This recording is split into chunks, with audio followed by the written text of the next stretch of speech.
Currently, the way society works in terms of production of food is that rural communities produce the vast majority, if not all, the food we consume through industrial farming and a delicate chain of supply that transports the food to the end consumer anywhere in the world. Climate change is the harshest effect of industrialization. Without switching to more sustainable production of all things, including food, we in turn destroy ourselves by not having enough for the population, thus swiftly reducing the carrying capacity of the world. If climate change impacted the survivability of crops at a level that was significant enough not to be able to feed a majority of the population, the supply chain would break down. The fundamental physical structure of the supply chain breaking down would then cause, in turn, the current cultural way we consume food comfortably to change vastly. People would devote more of their time and resources to growing their own food in order to survive. We would lack in innovation due to the inability to take advantage of different opportunities like college to further our understanding of things, due to the uneven development of poor people whom are hit most by devastating effects of food shortage. Over time, this would lead to the breakdown of society as we know it, fundamentally changing how people live their lives and making it difficult to survive at all where extreme scarcity exists. Following a shift from Fordism to post-Fordism led to a shift in power that corporations have in their contribution to globalization and international competition. Essentially, corporations gained more global influence and developed new strategies to get around regulations. Flexible accumulation led to a more diversified economy with further competition for international markets and made exporting labor more common. If you look at your everyday products, you'll find it's more common for them to be produced not only overseas, but in many different countries.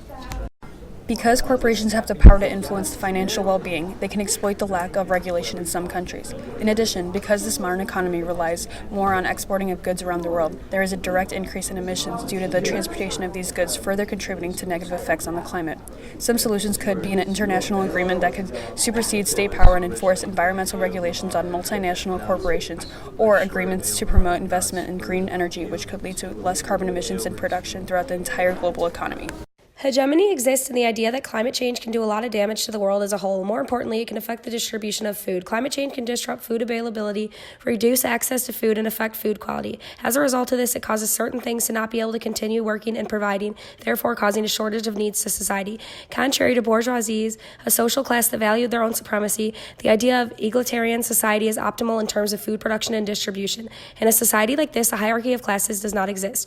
Resources are distributed throughout and in equal manner. Therefore, all that would need to be done in order to avoid stratification, because if so were to occur, the human population would decrease because not enough resources that are needed to survive would be available. If something like this would occur, you cannot break down each individual resource down to study what and why it happened, but instead that everything has to be understood in relation as a whole. In other words, understanding the detrimental effects to such disaster and could be done to resolve as much as possible instead of one part of it, holism.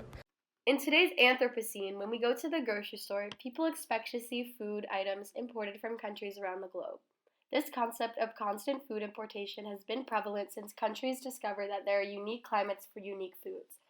This luxury of receiving foods from other countries is often underappreciated because we have advanced enough technologically that food from Italy can arrive to the United States in just a few hours.